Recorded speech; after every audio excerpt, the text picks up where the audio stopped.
So first stop natin, nandito tayo sa isang site ng client natin. So ibigay natin yung regalo natin.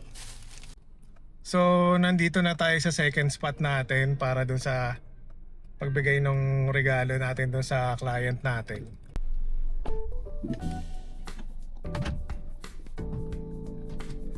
So yun, good day sa lahat.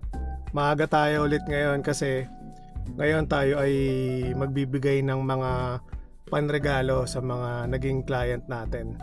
Siyempre to show appreciation dahil Christmas, and pagpapasalamat na rin sa dahil tayo ay pinagkatiwalaan nila ngayong year na to sa naging partnership natin at collaboration sa kanila sa mga na-close nating deal at transaction.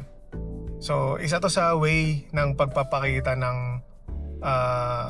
pag-appreciate sa kanila, and way na rin ng pag-aalaga at syempre para makapag-build tayo ng stronger relationship sa mga client natin. Yun lang, samahan niyo ako ngayon par. So paalis na tayo.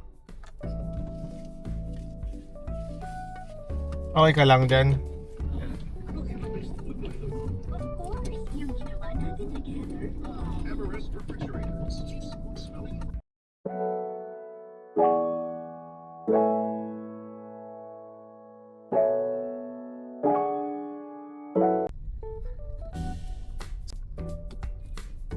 So magsa-shortcut tayo ngayon.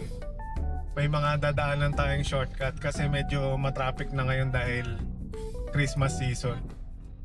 Marami namang shortcutan dito sa area namin para makarating kaagad tayo sa Mindanao Avenue. Yun lang.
So first stop natin, nandito tayo sa isang site ng client natin.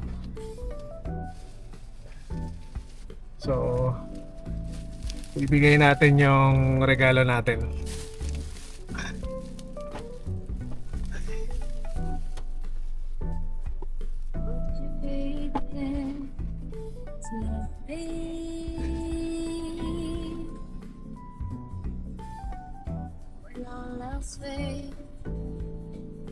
Would you be brave? See right through me.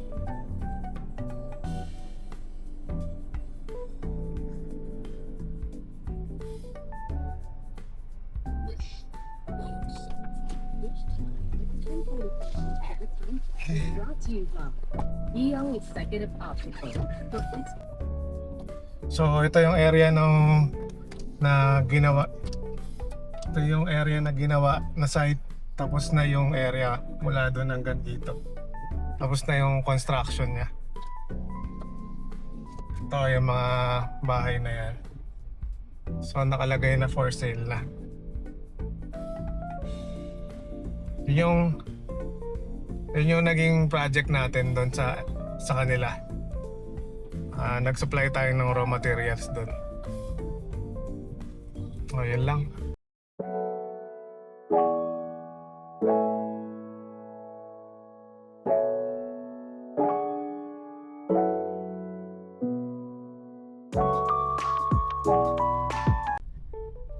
Tapos na tayo dun sa first stop natin. Ito naman tayo sa pangalawa.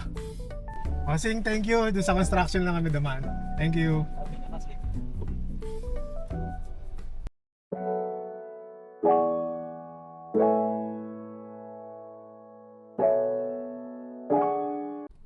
So, nandito na tayo sa second spot natin para dun sa pagbigay ng regalo natin dun sa client natin.